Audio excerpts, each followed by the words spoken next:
Hola, mi nombre es Domingo Britos, soy licenciado en las tecnologías de la comunicación y la información y la clase de hoy día va a ser para primero introducirnos en el mundo de la programación en Python. Esta es una microclase, por ende los temas van a ser muy breves. Y la idea de esto es que el alumno adquiera conocimiento sobre este tema, aunque sea breve, pero que tenga la idea y que básicamente pueda con esta idea poder indagar con esta breve introducción sobre los temas que contaremos a continuación. Lo primero que vamos a hacer es hablar un poquito de lo que es una calculadora realizada con el lenguaje de programación Python, que va a realizar operaciones matemáticas y vamos a utilizar el HIT y el enfoque de las metodologías ágiles. Bien, bueno, objetivo de aprendizaje que tenemos ahora es comprender los conceptos básicos de la programación en Python, el uso del HIP y la integración mínima, familiarizarse con el uso del flujo del trabajo utilizando Jira y HipHub para gestionar las tareas y la colaboración en el desarrollo de programas y construir un programa en Java que realice operaciones suma, resta y división. Aunque en realidad lo vamos a ver en Python o en Python, como ustedes quieran llamarlo. Lo primero que vamos a hacer es hablarles un poquito de lo que son las metodologías de trabajo. Bueno, las metodologías de trabajo son aquellas que nos llevan a que nuestro trabajo tenga éxito respetando una metodología para poderlo realizar. En el mundo en el que estamos, las metodologías que más se utilizan son las ágiles. Tenemos también las metodologías en cascada, que son las que antiguamente se utilizaban, y las metodologías en espiral. Pero fundamentalmente vamos a realizar el ejemplo y la intro que vamos a ver ahora para poder entender un poquito cómo es el manejo de las metodologías ágiles. Ágil significa que puedo modificar el programa en el momento. Bien, puedo hacer un test del programa y modificarlo. También puede el programa ser testeado por varios de mis colaboradores. De eso se trata, ¿bien? A medida que lo vamos testeando, diferentes tipos de visiones, podemos modificarlos con las críticas que se le van realizando al mismo. Primero, lo que tenemos que entender es que antiguamente los proyectos más grandes se realizaban con las famosas metodologías en cascada, ¿bien? O sea, un proyecto se inicializaba, luego seguía la serie de pasos y al final veíamos el resultado. Esa metodología, por los tiempos que la tecnología nos impone, nosotros vemos que vamos a ver también que es un poco inviable esperar hasta el final de la metodología utilizada para poder ver un resultado. En realidad el resultado lo tenemos que ver ahora, o sea, en tiempo real. Y si las modificaciones se realizan ahora. Uno de los ejemplos que siempre comento es que la inteligencia artificial en estos últimos 2 años se ha puesto de moda y ha sido un boom porque ha estallado. Pero anteriormente no la teníamos en cuenta para nuestros proyectos. Ahora, cada proyecto que realizamos tiene que ser con un poquito de inteligencia artificial en el proyecto si nosotros queremos, obviamente, que sea así. Si no, puede ser con las tecnologías tradicionales o con una visión tradicional que se tenía en el desarrollo del software. Bien, bueno, dicho esto, vamos a comenzar con eh, la introducción a Jira. Bueno, nosotros tenemos que hablar de Jira y GitHub. Bien, ¿qué es lo que es Jira? Bueno, Jira es una herramienta de gestión de proyectos ágiles que se utiliza para planificar, supervisar y publicar y ofrecer soporte de software de primer nivel con total seguridad. Es una única fuente de información del todo el ciclo de vida de desarrollo, ya que nos permite a los equipos autónomos movernos con rapidez dentro de un contexto y al mismo tiempo permanecer conectado con una estrategia empresarial más amplia. Bien, bueno. Básicamente lo voy a traducir a esto y es una herramienta de gestión de proyectos ágiles, o sea, donde me va a permitir a mí poder planificar, supervisar, publicar diferentes soportes para mi software. Bien, lo que significa que con mi equipo y esta herramienta podemos ir siguiendo paso a paso y supervisando cómo se va desarrollando el mismo. Bien, o sea, una herramienta muy completa que obviamente la utilizan los desarrolladores. Jira, ya vamos a ver otra herramienta que se llama HipHub, que sería un poco como el complemento de la misma. Bien, HipHub es un portal para gestionar aplicaciones que se utilizan en el sistema HIP. Además permite mirar el código y la descarga de las diferentes versiones de la aplicación. La plataforma también hace las veces de red social conectando desarrolladores con usuarios para que estos puedan colaborar mejorando la aplicación. Bueno, HipHub la compró Microsoft. Obviamente eso le da un plus porque se conecta y la mayoría de los desarrollos que nosotros tenemos los podemos ir clonando en esta aplicación. Ya veremos cómo se clona, ya veremos cómo se realiza el desarrollo. Vamos a empezar primero a ver un poquito qué es un framework de Java para la ejecución de test.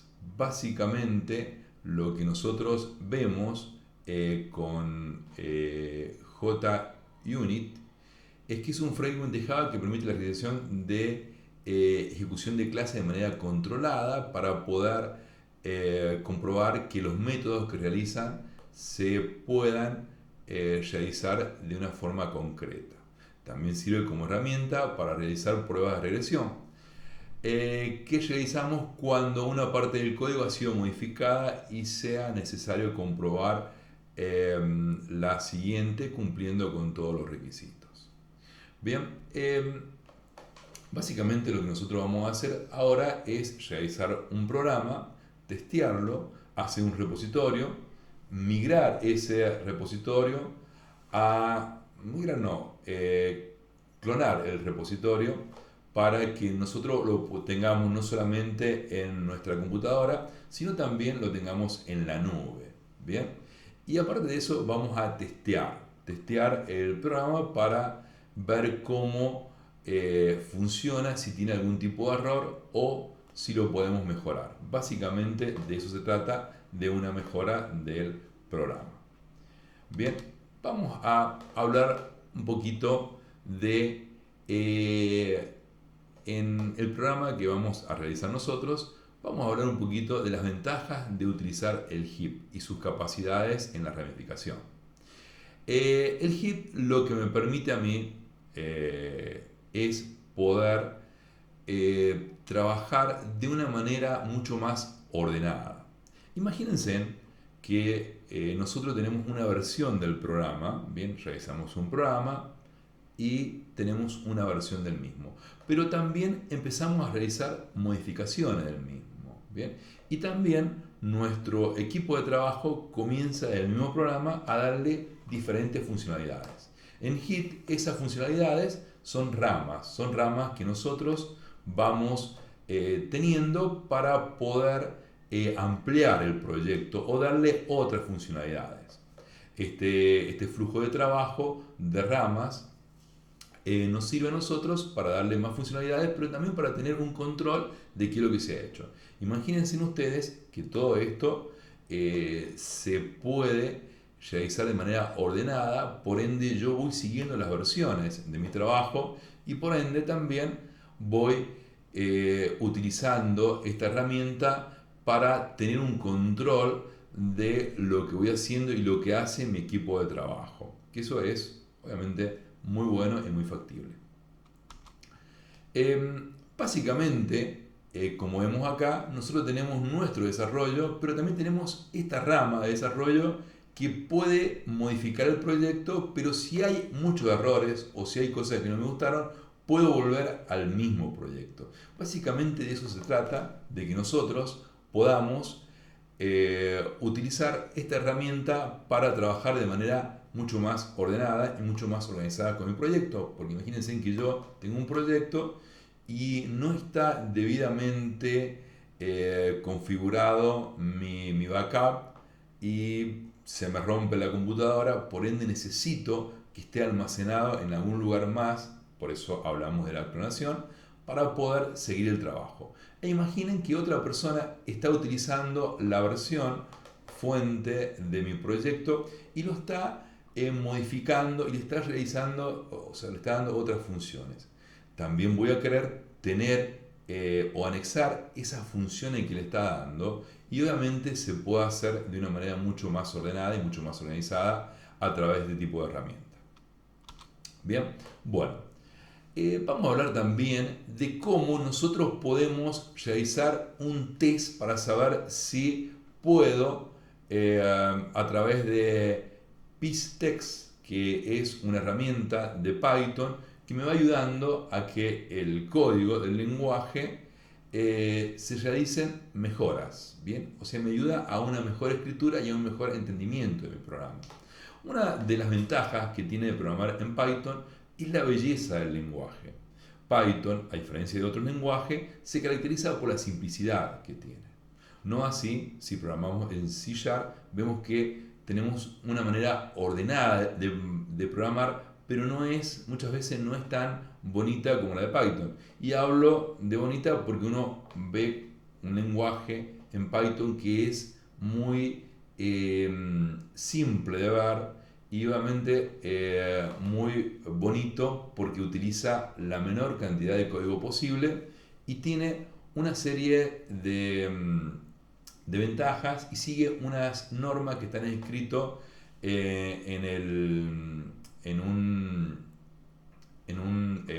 fundamento de Python que sirve para ordenarme, y tiene algunas reglas que obviamente no vienen al caso, pero si las comento, sigue una especie de manuscrito que me ayuda a entender por qué es tan lindo Python y por qué obviamente es un lenguaje que está hecho para ser uno de los más fáciles. Por ende, en las universidades de Estados Unidos, en los colegios de Estados Unidos, se utiliza para aprender y para introducirse al lenguaje de la programación. Este es un ejemplo muy rápido de cómo funciona PyTest. PyTest, acá como lo vemos, he puesto una captura porque ejecutarlo y demás nos va a llevar mucho tiempo, y este es una microclase de 30 minutos. Por ende, todo lo que yo diga, que lo voy diciendo lo suficientemente rápido, pero bastante claro para que ustedes puedan entender cómo funciona esto. ¿Bien? Acá tenemos nosotros arriba un programita y ejecutando el PyTest vemos cómo se va depurando y cómo me va indicando cuáles serían las mejoras para este programa. ¿Bien? Es muy simple, muy intuitivo para que ustedes puedan entenderlo. Bien, vamos siguiendo. Lo que vamos a ver ahora es una calculadora. Es una calculadora, pero una calculadora hecha en Python. Bien, esta calculadora, lo primero que vamos a ver en ella es la importación de módulos, porque lo mejor que tiene Python es que uno puede importar módulos. Uno puede crear un módulo y después lo puede importar. Entonces, por ende, acá tenemos la importación de módulos. Bien, y vemos que de esta manera ordenada que tengo yo, bien, donde acá voy definiendo las variables, bien, la variable num1, bien, la voy definiendo y voy definiendo la variable num2. Bien, estas variables, lo que les estoy diciendo es que son decimales y que obviamente van a ser llenadas porque voy a introducir un valor en pantalla, acá lo estoy indicando, que van a llenar estas dos variables. Bien, la variable num1 y la variable num2 van a ser llenadas porque en la pantalla va a aparecer ingrese el primer número e ingrese el segundo número. Ya lo vamos a ver en un ejemplito en vivo y en directo, pero lo estoy explicando para que puedan entenderlo. ¿Bien? Vamos a realizar las operaciones. Acá tenemos, estas son las operaciones, donde vemos acá que estoy asignando acá la suma y estoy asignando acá la resta. Bien, también asigno la multiplicación y asigno la división. Y luego acá se imprime el resultado en pantalla.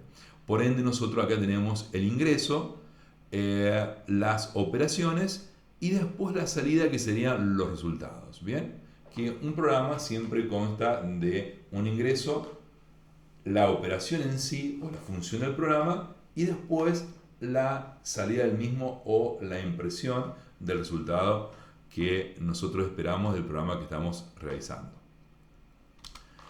Ahora vamos a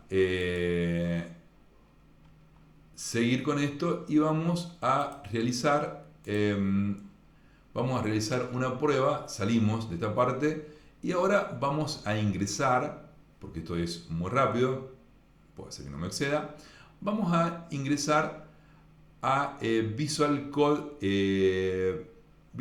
y vamos a realizar el primer programita, que es el programita que nosotros hemos utilizado acá. Hay muchas herramientas que podemos utilizar, las de Microsoft, obviamente, porque son muy difundidas. Voy a utilizar las mismas porque obviamente todo el mundo las utiliza. No así serían las mejores, porque hay herramientas mejores. Yo utilizo otro tipo de herramienta o otros editores que son mucho más potentes, pero he querido utilizar Visual Code Studio para hacerlo mucho más simple y mucho más visible. Bueno, acá tenemos un programita que es muy parecido al que mostré recién. Este programita, como vemos acá, tiene definida la suma, ha definido la resta, ha definido la multiplicación y ha definido la división del mismo. Bien, acá tenemos nosotros muy parecido, bien, las entradas, bien, acá tenemos la salida y tenemos la impresión del mismo. No utilizamos acá los módulos, bien, en la recién veíamos que tenemos los módulos, acá directamente lo hemos definido para no utilizar los módulos, bien, directamente ejecutamos, bien, me va a pedir un número, acá voy a colocar un 10, bien, voy a colocar el 20, me lo está pidiendo, realizo la operación y acá tengo la operación realizada, bien, la suma, bien, acá es un 30, la resta sería un menos 10, porque el primer número está primero, la multiplicación del mismo sería 200, bien, multiplicar 10 por 20 200, y la división es 0.5, o sea que está totalmente perfecto este programa, ¿bien? Lo que vamos a hacer también, lo he ejecutado en un editor porque es más rápido, y ahora lo que vemos es que a esto lo podemos clonar nosotros. Ahora esta herramienta que ustedes están viendo acá es Visual Studio 2022. Es un poquito más pesada que las otras herramientas, consume mucho más recursos, pero lo bueno que tiene es que ya está integrado, o sea, está integrado todo acá. Tenemos acá la herramienta Hit, que está integrada, que obviamente me va a indicar acá poder clonarlo. Acá voy a crear un repositorio. Si yo hago clic acá, voy a poder crear un repositorio. Vemos acá está todo directamente listo para que nosotros lo podamos hacer. Acá vamos a crear un repositorio. Acá tenemos la ruta, acá tenemos la plantilla que vamos a utilizar. Acá tenemos la licencia. Esto también es fundamental. Acá me aparecen los tipos de licencia. Por ende, puedo elegir. Yo voy a elegir la GPU, la GNU, perdónenme, no la GPU, no, la GNU, que es una de las licencias más importantes del software libre, la versión 3, para mí sería la más recomendable de todas, ¿bien? Aunque hay muchos que utilizan la BSD en sus distintas versiones. Lo que hablan estas licencias son de las libertades que nosotros tenemos a la hora de poder restringir o no el uso de mi software, ¿bien? Las licencias más restrictivas son las BSD porque me permiten a mí, me dan todas las libertades, inclusive la libertad de no compartir el código, ¿bien? Obviamente se contradice un poco con el espíritu de lo que es la licencia GNU, pero bueno, tenemos también este pequeño inconveniente, o no, se podría decir, depende de las libertades. Por eso nosotros acá tenemos varios tipos de licencias que podemos utilizar a la hora de crear un repositorio en Git. Bien, una vez que yo lo creé, acá tengo la cuenta, bien, el nombre de la aplicación, acá voy creando el repositorio. Acuérdense que lo que hace, me va a crear un repositorio de manera local, que es el que vemos acá, y un repositorio en la nube, en la parte de GitHub, en este portal que me va a servir a mí para poder tenerlo ahí arriba, ¿bien? Acá yo le voy a agregar acá en el README las modificaciones que voy a realizar, bien, y la versión y todo lo que le quiera poner a mi programa, bien. Ahora voy a crear, lo creo y ya estoy creando un repositorio, bien. Estoy creando mi repositorio tanto en Git como en GitHub. Obviamente, y esto también me va a permitir clonar el mismo, bien. O sea, es muy simple, muy sencillo y muy fácil de hacer. Lo estoy haciendo en vivo y en directo con un programa que obviamente ustedes están viendo que funciona. Al ser una microclase no puedo ir en detalle y explicarles cómo se programa, me gustaría hacerlo porque es muy simple, pero tenemos que tener muchos conceptos obviamente de lo que es Python o Python, y obviamente se caracteriza Python porque es uno de los lenguajes que más librerías tiene. Las librerías le van dando muchas funcionalidades al mismo, ¿eh? Por eso es muy importante tener en cuenta que cuando utilizo este tipo de lenguajes tengo que ser muy específico a la hora de comentar lo que estoy haciendo, al tener tanto, pero tantas librerías, y al permitirme a mí tener la libertad de hacer lo que básicamente uno quiera con el código, tiene uno que ser muy específico y tiene que comentar, tiene que colocar los cambios puntualmente que va haciendo cada vez que uno realiza algún tipo de modificación. Por eso es tan importante utilizar la herramienta Git para poder tener el control de lo que uno va haciendo, y también es muy importante que nosotros aprendamos a manejar el repositorio que tiene, ¿bien? Aprendamos a clonarlo, ¿bien? Acá nosotros tenemos, si ustedes se fijan, básicamente en la parte de Git tengo yo básicamente cómo clonar acá el repositorio, cómo realizarlo, ¿bien? Y acá tenemos, bueno, varias herramientas más. Sería básicamente muy largo hablar de esto, hablar de cada una de las funcionalidades. La idea es darle a ustedes una introducción para explicarles la importancia del mismo y que quede claro que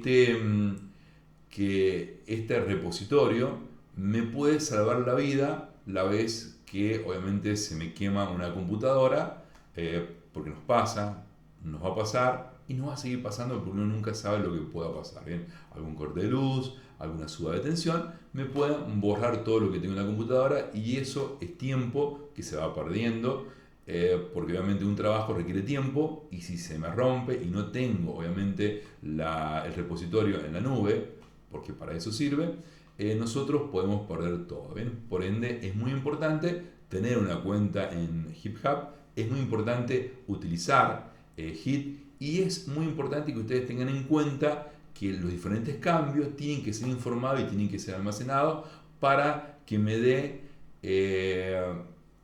previsibilidad a la hora de realizar modificaciones y de entender cada vez que una rama me va modificando o me va agregando nuevas funcionalidades en mi software.